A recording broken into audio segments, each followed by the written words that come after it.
This is Tom Reisdorf at Angler's Lane, and he's going to be talking us through the basics of setting up a fly reel, talking about backing and fly line.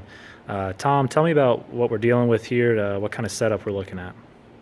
Well, first we start out with our backing, and depending on what reel it is, the manufacturer will have a chart on their website or in the package, the packaging for the reel, that'll tell you how much backing you need to put on with what weight line. So we put the backing on, and then I normally tie a nail knot from the backing to the fly line. Then from the fly line you go to the leader. And the leaders are typically 7.5 or 9 feet. There are shorter and longer, but the normal are 7.5 or 9 feet. Now the last about 18 inches to 2 feet of every tapered leader is the tippet. And the tippet is not tapered. So you attach your leader. Usually there's a loop-to-loop connector. It means the leader's got a loop on the end, and your fly line usually has a loop in the end. I'll show you how to do a nail knot if your leader does not have a loop on it, or the fly line does not have a loop. But so as you change flies, so let's say you change flies 6-7 times, all of a sudden that 2 feet of tippet gets cut back, and your 7.5 foot leader is now 5.5 to 6 feet long. Well, now it's time to attach a piece of tippet. So you'll take your tippet spool, and you'll put 2 more feet of line on there. And like I said before, I normally use a triple surgeon's knot to do it. You can use a blood knot also. The triple surgeon's knot is easier to use.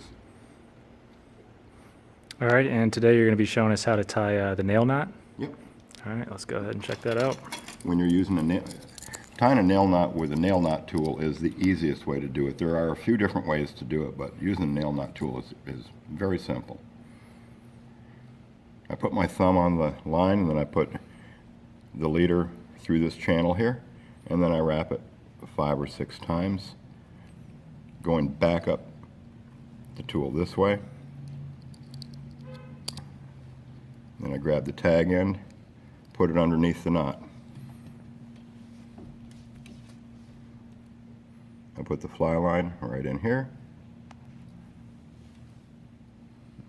I have a little bit extra. Then I grab that tag end, pull it off quickly. There we go. And I pull that whole knot off the tool, snug the knot, snug it here, snug it back there.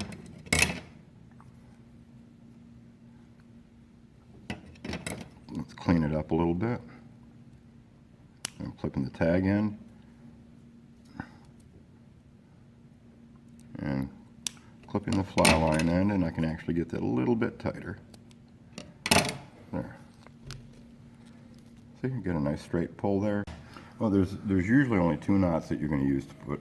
You're going to use the Albright knot or the nail knot. Mm-hmm. The Albright knot, the advantage of the Albright knot is that you have looped your line, and the line's going through it and then around it.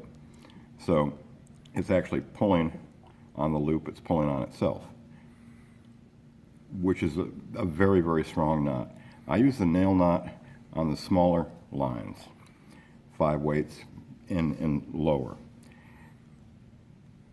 Because when you're wrapping around the coating of the line, if you get a real big fish on there, he could literally pull that leader through the coating of the line, and you could lose a career fish.